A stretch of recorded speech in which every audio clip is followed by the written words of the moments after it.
बिस्मिल्लाहिर्रहमानिर्रहीम। Second year science, अस्सलाम वालेकुम। सेकेंड ईयर साइंस इससे पहले एक क्लास हमारी हो चुकी फ़िज़िक्स की, जिसमें हमने जो है बहुत बेसिक किस्म की चीज़ें डिस्कस करी ना, अपने कोर्स से मुतालिक डिस्कस किया, क्या क्या पढ़ने वाले हैं, क्या कुछ करने वाले। यहाँ से प्रॉपर्ली काम को स्टार्ट करते हैं। जो पहली ब्रांच हमारे पास डिस्कस की गई है वो हीट के चैप्टर में डिस्कस की गई है, तो थर्मोडायनेमिक्स है, यानी कि हीट है। थर्मोडायनेमिक्स लफ्ज़ का मतलब आगे डिस्कस करूँगा। हीट से मुताल्लिक़ ये पूरा चैप्टर है जो कि हमको डिस्कस करना है। इस लेक्चर के अंदर हम इस बात को भी डिस्कस करेंगे, चूँकि बुक से मुताल्लिक़ हमारा पहला लेक्चर है, तो लिहाजा इस बात को भी डिस्कस करेंगे कि आने वाले वक्तों में हमको किस तरह अपने रजिस्टर के काम को लेके चलना है। और फिज़िक्स आपको मालूम है कि जिसकी सारी बुनियादी न्यूमेरिकल्स के ऊपर खड़ी हुई है, उसको कैसे करना है। दो तीन बातें इस लेक्चर्स के दरमियान में आती रहेंगी जो कि मैं समझता हूँ कि ज़रूरी है आप लोगों के लिए जानना, तो उन बातों पे कंसंट्रेट कीजिएगा। लेक्चर से मुताल्लिक़ एक बात हम पहले सीख चुके हैं अपनी क्लासेस के अंदर। मैंने ये कोशिश करी जब आप लोग फर्स्ट ईयर के अंदर मेरे पास आए, तो मैंने ये कोशिश करी कि आप लोगों का एक पढ़ने का तरीका डेवलप हो। वो तरीका ये डेवलप हो कि आप लोग सीख जाएं कि हमको पढ़ना कैसे है। उसमें बात हो गई कि यार रोज़ाना के काम को रोज़ाना करना है। उसमें बात हो गई कि जनाब न्यूमेरिकल्स की प्रैक्टिस जो है वो देखने से नहीं होती, लिख के करने से होती है। उसमें बात हो गई कि एग्ज़ाम के अंदर या टेस्ट के अंदर न्यूमेरिकल अटैम्प्ट करना मेरी तरजीह होगी, मैं इतना बहादुर होऊंगा। उसमें ये बात हो गई कि जब टीचर लेक्चर दे रहा होगा तो हमको साथ साथ लिखना नहीं है, हमको अपनी तमाम सलाहियतों को सुनने को, देखने को हमको मरकूज़ करना है उसकी बात को समझने पे। अब तो बहुत आसानी हो गई, टीचर का कंट्रोल बटन से आपके हाथ में आ गया, यहाँ पे रोक दो टीचर को, इस बात को लिख लो।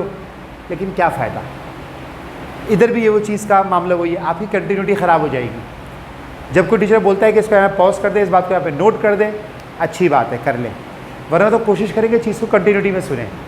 जब काम ख़त्म हो जाए, जिस पॉइंट को दोबारा सुनना चाहते हैं उसको दोबारा सुने, सहबारा सुने।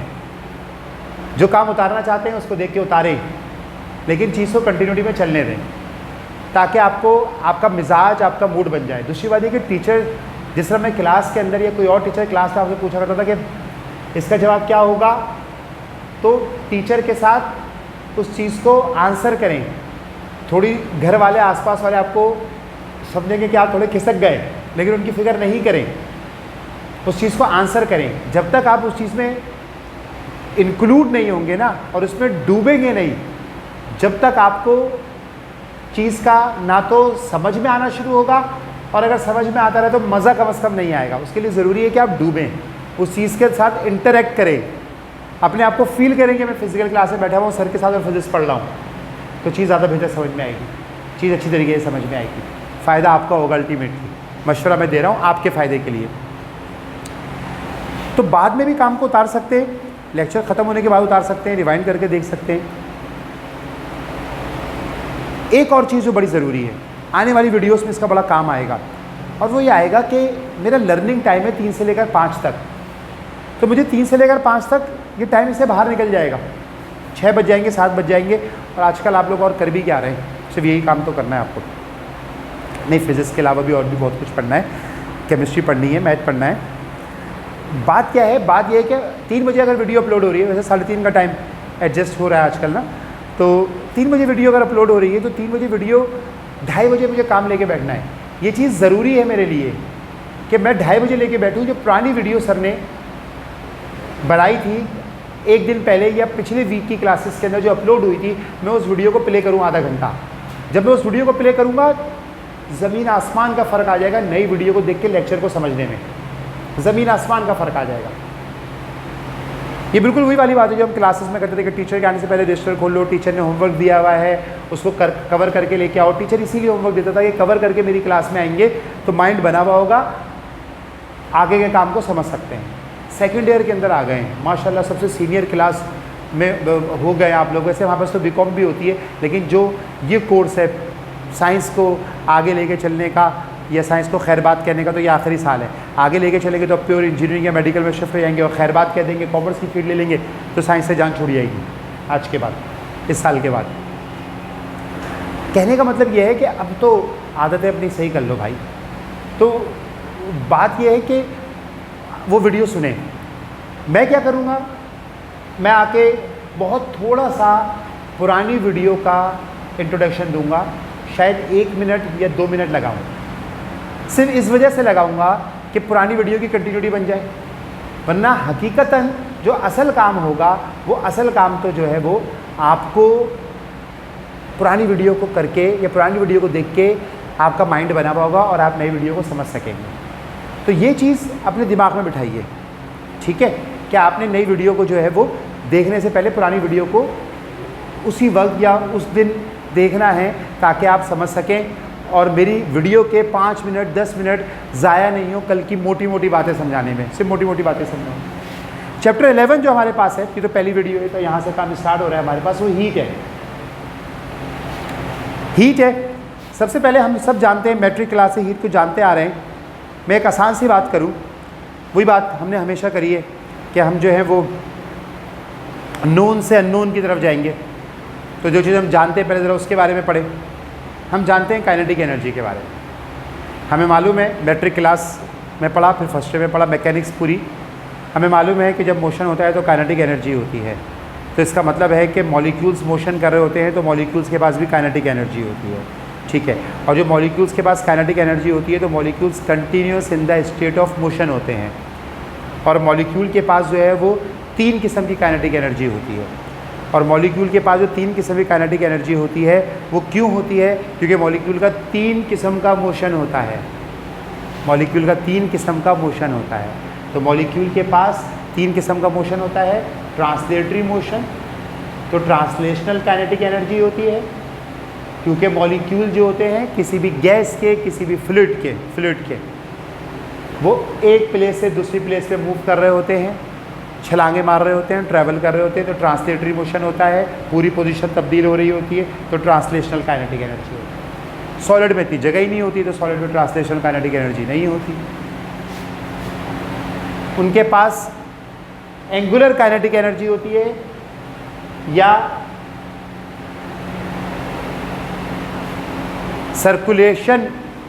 सर्कुलेटरी मोशन की वजह से एंगुलर काइनेटिक एनर्जी होती है। मॉलिक्यूल ये वाला मोशन भी कर सकते हैं, एंगुलर मोशन। और उनके पास ऑसिलेटरी या वाइब्रेशनल काइनेटिक एनर्जी होती है, क्योंकि वो ऑसिलेशंस या वाइब्रेशंस भी कर रहे होते हैं, ऑसिलेटरी मोशंस भी कर रहे होते हैं।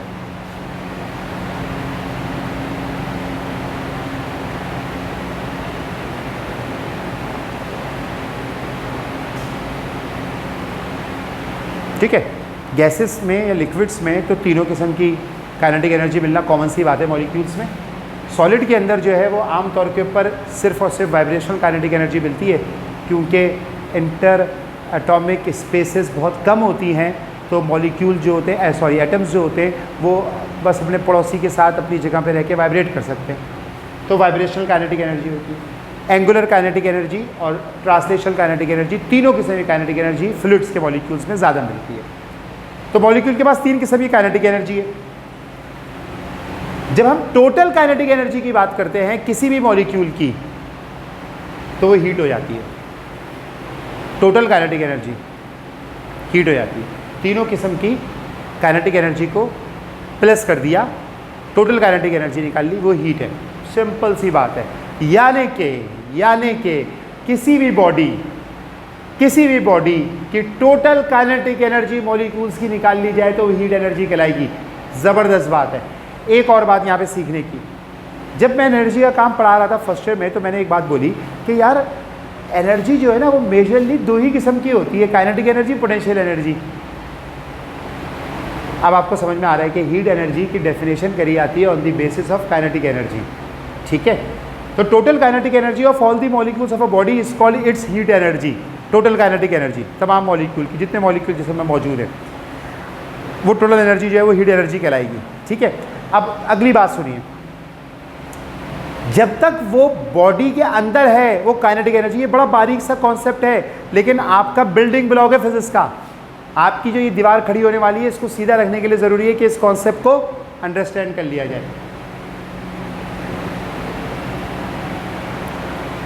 ये एक बॉडी है, इसके अंदर मॉलिक्यूल्स हैं, काइनेटिक एनर्जी।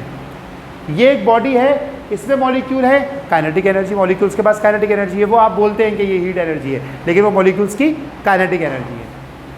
मैं एक काम करता हूँ, इनको थर्मल कॉन्टैक्ट कराता हूँ। बहुत सारे वर्ड्स अब आपके लिए नए होंगे, मैट्रिक क्लास में पढ़े थे, अब आपके लिए नए हो रहे होंगे। थर्मल कॉन्टैक्ट कराता हूँ, यानी कि इनका इस तरह मिलाप कराता हूँ कि एनर्जी ट्रांसफ़र हो सके। इस तरह मिलाप कराता हूँ, यानी कि इनके बीच में कोई इंसुलेटर मौजूद नहीं है।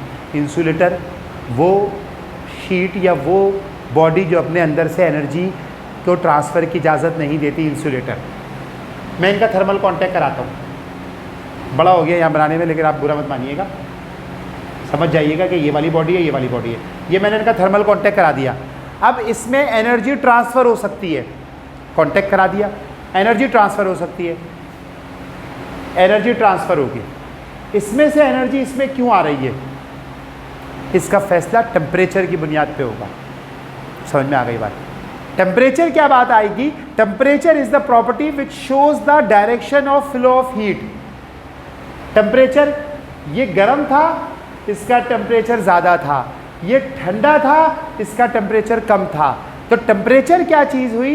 टेम्परेचर वो खासियत है, वो प्रॉपर्टी है जो ये बताती है कि हीट कहाँ से कहाँ जाएगी। हीट हमेशा गर्म से निकल के ठंडे में जाएगी, जिस तरह पानी हमेशा, समझ में आ गई, ऊंचाई से निकल के डेप्थ में आएगा, गहराई में। ठीक है, तो हीट हमेशा गर्म से निकल के ठंडे में जाएगी। ये किसने बताया? ये टेम्परेचर को देख के पता लगा। टेम्परेचर के बारे में तफसील से मैं आगे डिस्कस करूंगा, लेकिन यहाँ पे टेम्परेचर के इस कॉन्सेप्ट को समझ में रखना ज़रूरी है, क्योंकि इससे ही टेम्परेचर की डेफिनेशन समझ में आ गई, बन गई टेम्परेचर की definition.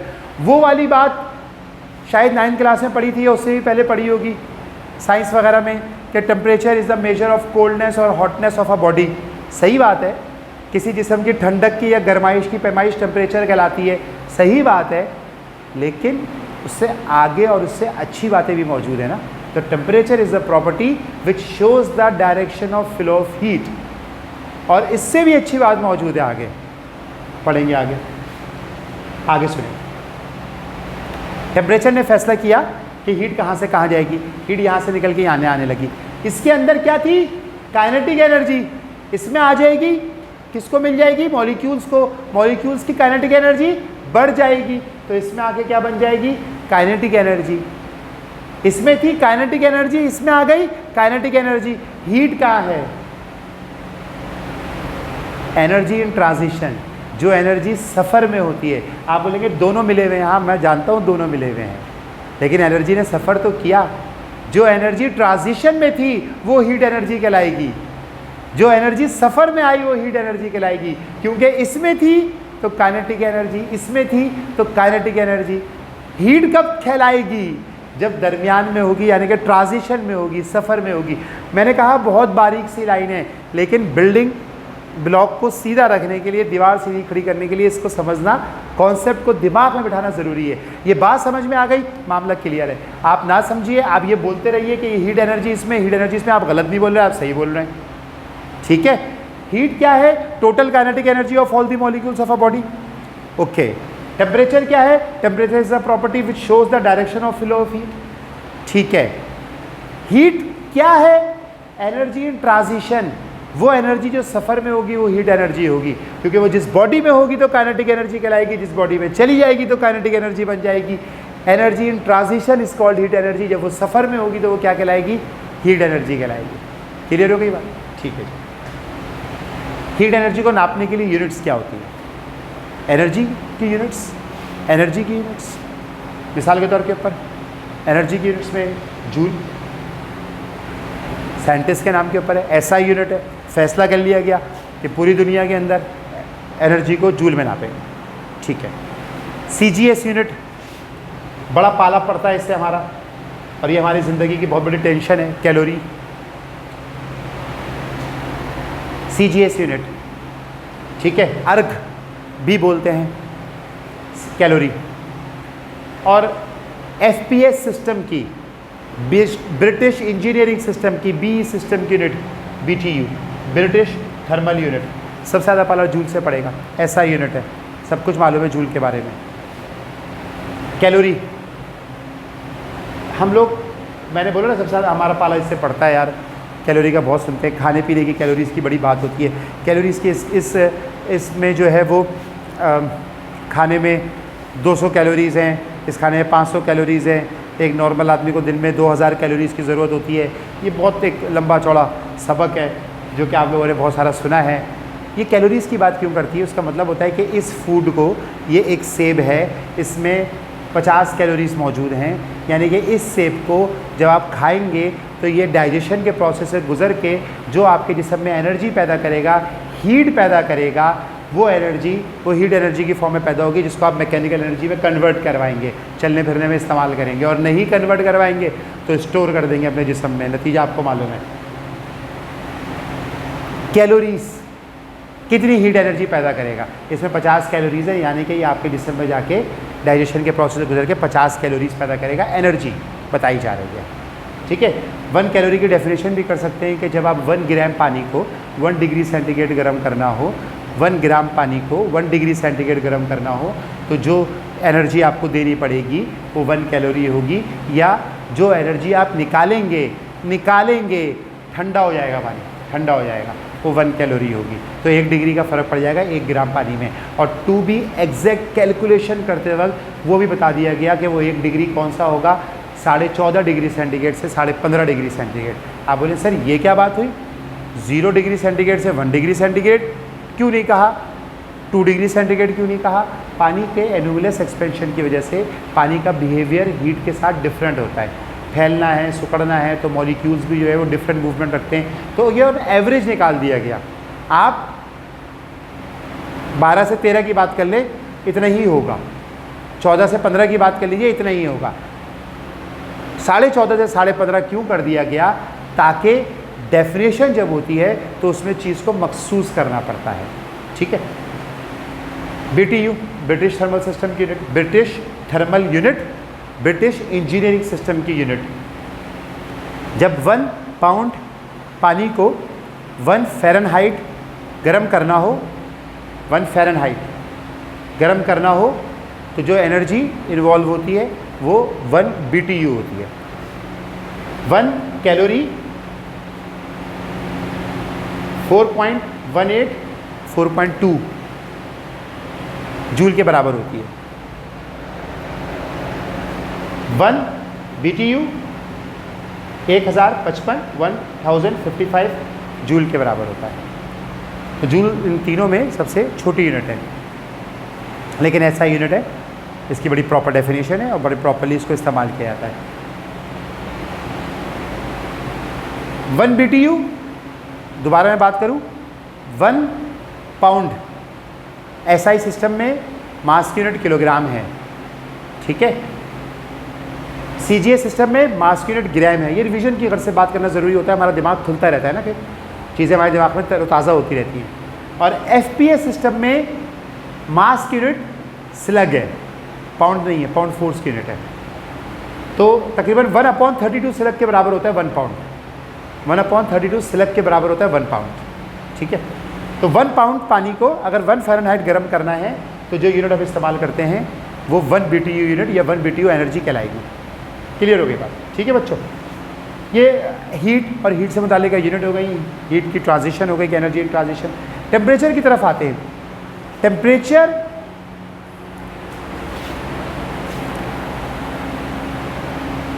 Degree of measure of hotness, coldness, ठीक है। Temperature property which shows the direction of flow of heat, ठीक है। टेम्परेचर एनर्जी 3 किस्म की होती है, ट्रांसलेशनल, एंगुलर, वाइब्रेशनल, ठीक है। जो ट्रांसलेशनल काइनेटिक एनर्जी है, जो ट्रांसलेशनल काइनेटिक एनर्जी है, बर्तन में मौजूद सैंपल या बॉडी में मौजूद मॉलिक्यूल की एवरेज ट्रांसलेशनल काइनेटिक एनर्जी को टेम्परेचर बोलते हैं। एवरेज ट्रांसलेशनल काइनेटिक एनर्जी को टेम्परेचर बोलते हैं। ये मैंने कहा ना, नई नई बातें सीखते रहेंगे। Average translational kinetic energy of molecules of the body is called temperature. Average कैसे निकालेगा भाई? 10 मॉलिक्यूल्स हैं, 10 मॉलिक्यूल की ट्रांसलेशन काइनेटिक एनर्जी निकाली, और उसको प्लस करा और 10 से डिवाइड कर दिया, एवरेज ट्रांसलेशन काइनेटिक एनर्जी निकल आई। Average translation kinetic energy temperature होगी। लाजमी तौर के ऊपर ये क्वांटिटेटिव डेफिनेशन है, यानी कि इससे आप टेम्परेचर कैलकुलेट कर सकते हैं। आपको इतने मुसीबत में पड़ने की क्या ज़रूरत है, आप थर्मामीटर लगाए और मालूम कर लें। वो थर्मामीटर आया करते थे वो मरकरी वाले कि भाई वो मुंह में रखने पड़ते थे, फिर वो थर्मामीटर आ गए कि यहाँ पे रखने पड़ते हैं। और अब आप थर्मामीटर देख रहे हैं, ये आए तो अब नहीं, आए तो बहुत पहले थे, जो कि बग़ैर कांटेक्ट के आपके स्किन के सामने रखे जाते हैं और वो जो है वो रीडिंग दे देते हैं। थर्मल कांटेक्ट होना चाहिए। जब वो आपके माथे के सामने रखे जाते हैं तो वो थर्मल कांटेक्ट हो जाता है। और अब आप एक थर्मामीटर और भी देख रहे होंगे, जो वो तो मैंने पहले भी देखे थे, ये जो थर्मल गन्स थी। अब एक और भी देखे कि वो थर्मल गन्स ही होती हैं, लेकिन उनमें जो स्क्रीन है वो स्क्रीन डिजिटल स्क्रीन वो घूम के यूँ करके लगा हुआ है ऊपर और दीवार पे लगा हुआ है। आप आए और आप उसके सामने खड़े हुए, तो अब आदमी की ज़रूरत नहीं है, क्योंकि वो आदमी अगर आप फॉर एग्जांपल आप कोविड-19 से एक्सपोज हुए हुए हैं और आप अफेक्टेड पर्सन हैं, तो वो आदमी जो आपका थर्मामीटर ले रहा है, टेम्परेचर ले रहा है, थर्मामीटर की वजह से सबसे ज़्यादा खतरनाक खतरे में वो आ जाएगा ना, उसको करीब खड़ा होना पड़ता है आपके, तो वो आदमी की ज़रूरत ख़त्म हो गई। अब वो दीवार पे लगा हुआ है और आपके सामने वो लगा हुआ है, कहना चाहिए स्क्रीन लगी हुई है, आप उसके सामने आगे खड़े हुए, उसने 1 सेकंड के अंदर आपका टेम्परेचर स्क्रीन के ऊपर हो गया। दूसरी बात, वो स्क्रीन आपके सामने नहीं लगी हुई, अंदर जो कंट्रोल में बैठा हुआ है आदमी, ठीक है, उसके सामने स्क्रीन लगी हुई है, तो वो वहाँ से जो है वो उसने ओके किया, आपको पता भी नहीं आपका क्या टेम्परेचर है, आपके सामने क्या आया, तो उसने ओके नहीं किया तो आपको वहीं पर रोक दिया गया। चौथी बात जो इसके साथ अब अटैच हो गई है और अब कॉमन होती चली जाएगी, वो तमाम जो डोर्स हैं बहुत सी जगहों पे ऑटोमेटिक डोर्स, जिसमें पहले सेंसर लगे हुए होते थे कि आप यूँ आए और वो ऊपर सेंसर लगा हुआ है। आपने देखा होगा सिनेमाज में, शॉपिंग मॉल्स में, जहाँ पे गिलास के डोर थे, वो सेंसर ने आपको सेंस किया और डोर खुल गया और आप अंदर चले गए, ठीक है ना। और फिर जो है वो इस तरीके से काम होता था। अब वही सेंसर टेम्परेचर को नोट करने का काम कर रहा है। आप दरवाजे के सामने आए, सेंसर ने नोट किया, टेम्परेचर नोट किया, आपका टेम्परेचर नॉर्मल है 37 डिग्री सेंटीग्रेड, तो वो डोर ओपन हो जाएगा। और अगर आपका टेम्परेचर नॉर्मल नहीं है 37 डिग्री सेंटीग्रेड, तो डोर ओपन नहीं होगा, यानी कि उसने आपको बोला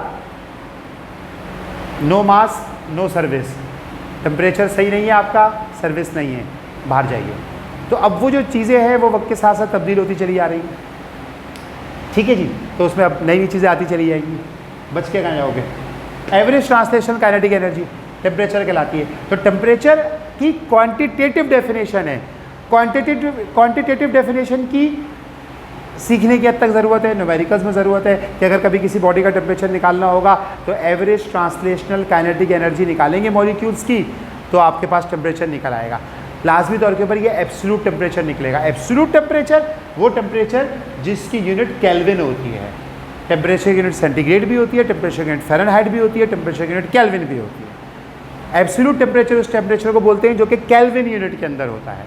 जो केल्विन यूनिट में टेम्परेचर होता है वो टेम्परेचर एब्सोल्यूट टेम्परेचर कहलाता है। एसआई टेम्परेचर, एसआई यूनिट में, तो इसकी वैल्यू क्योंकि एसआई यूनिट में टेम्परेचर कैलकुलेट होगा। बहुत सी जगह पे इसको एब्सोल्यूट स्केल भी बोलते हैं, या एब्सोल्यूट उस पर भी जाहिर करते हैं, उसके नाम से भी जाहिर करते हैं, ए से भी जाहिर करते हैं, के नहीं लिखते, ठीक है।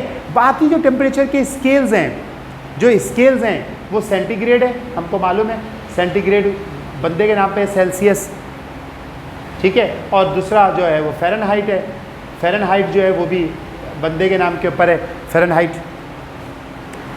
ये स्केल्स हैं, टेम्परेचर नापने के पैमाने हैं। यूनिट क्या है? यूनिट है डिग्री। यूनिट क्या है? यूनिट है डिग्री।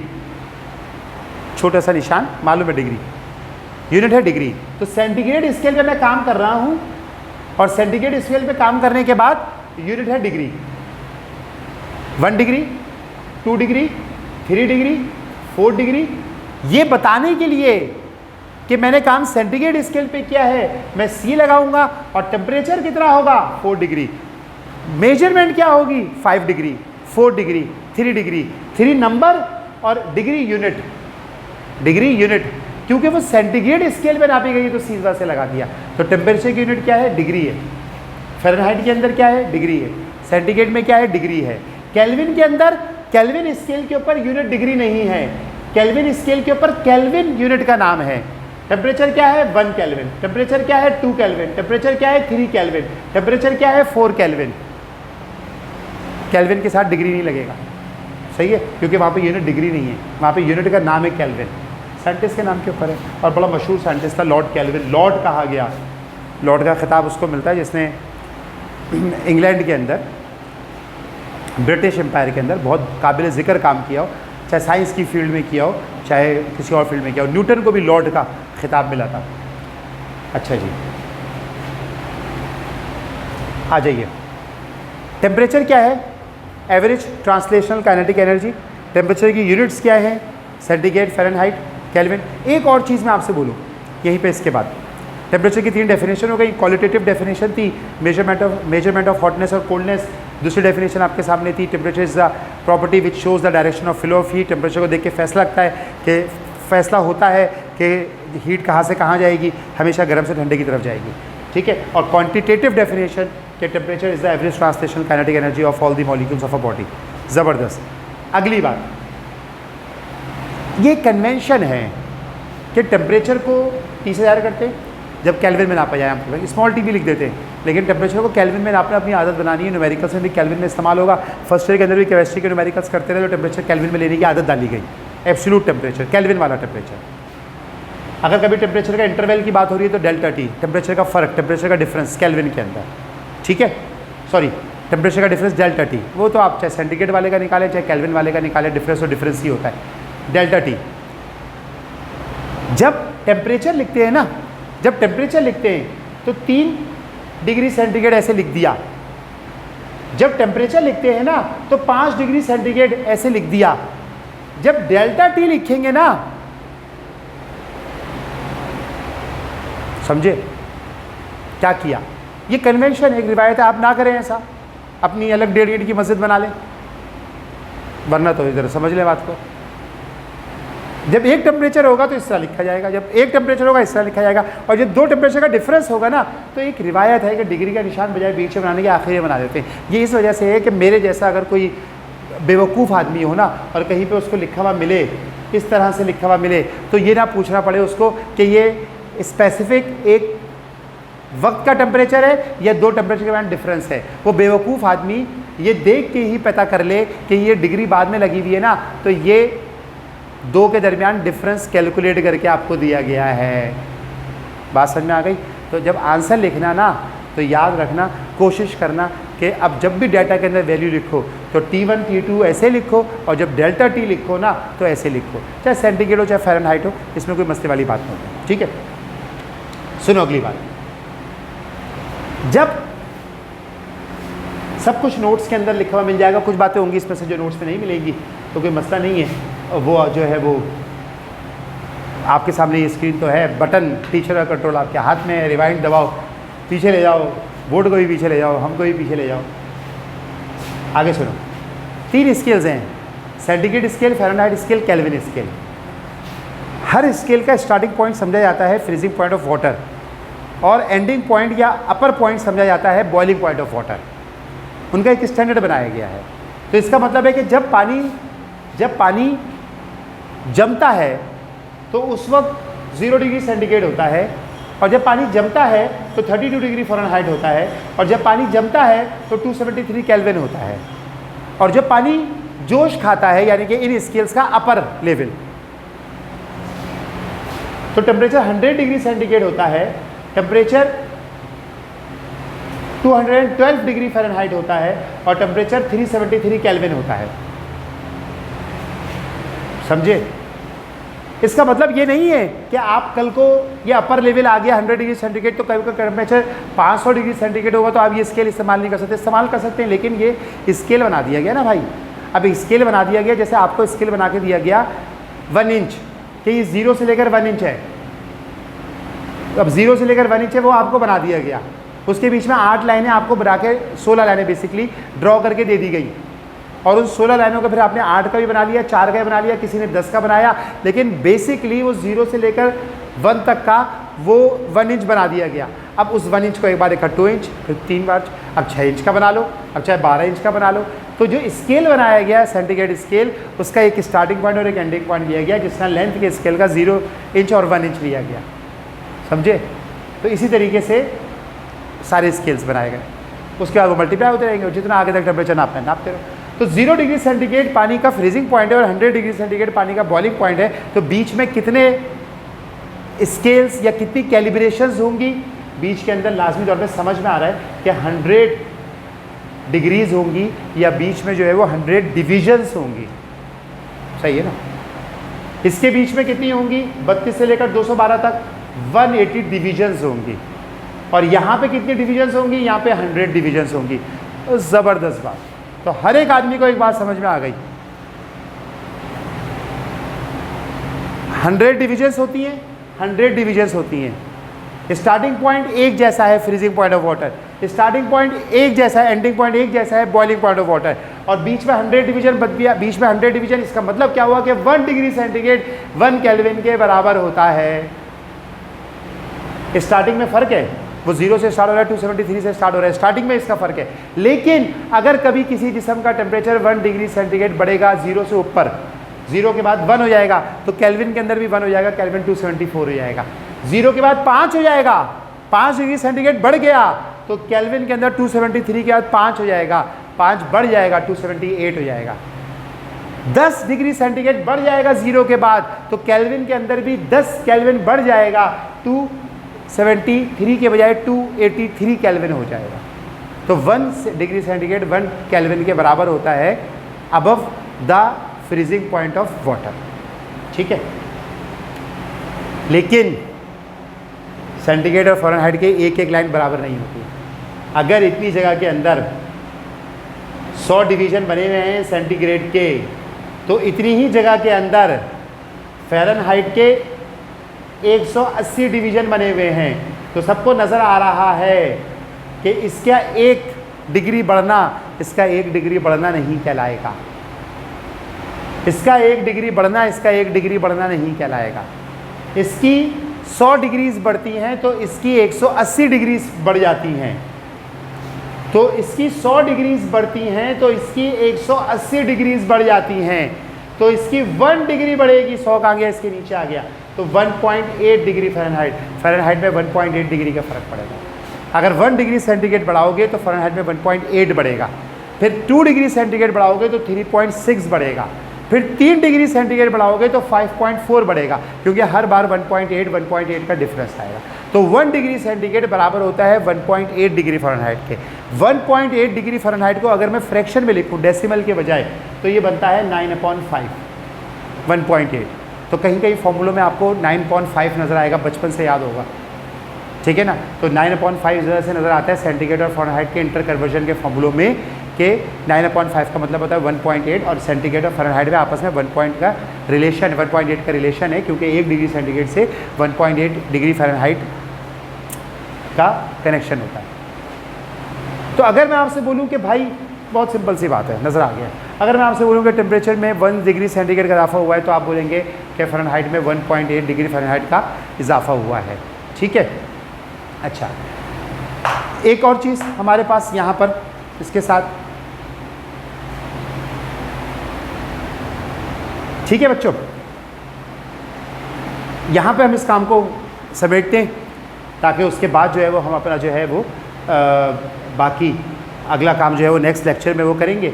जो मेन चीज़ें आपने यहाँ पे सीखी है उनको रजिस्टर के अंदर कॉपी करना ज़रूरी है, उनको रजिस्टर में लिखना ज़रूरी है, और रजिस्टर में लिख के जो है वो मालूम है आपको कि कहाँ पे मुझे मार्कर यूज़ करने हैं और कहाँ पे मुझे काम करना है। बहुत सी बातें यहाँ पे बोर्ड के ऊपर मैंने ऐसी करी है जो कि नहीं है आपके नोट्स के अंदर। नोट्स आपको कोचिंग से मिल गए हैं, और अगर नहीं मिले तो कल आप आके ले लेंगे, कि डेट चल रही है आजकल अलीगढ़ के आने के नोट्स कलेक्ट करने की। तो जो काम मैं बोर्ड पे करा रहा हूँ इसको होना चाहिए, अभी कोई होमवर्क नहीं है, बस फिक्र नहीं करें, 1-2 दिन के अंदर बस न्यूमेरिकल शुरू और होमवर्क शुरू, ठीक है ना। तो सही है। अल्लाह हाफ़िज़, ख्याल रखिएगा। इंशाअल्लाह कल मुलाकात होती है, नेक्स्ट लेक्चर में मुलाकात होती है, वो जब भी आपको बताया जाएगा, ठीक है बच्चों। अल्लाह हाफ़िज़।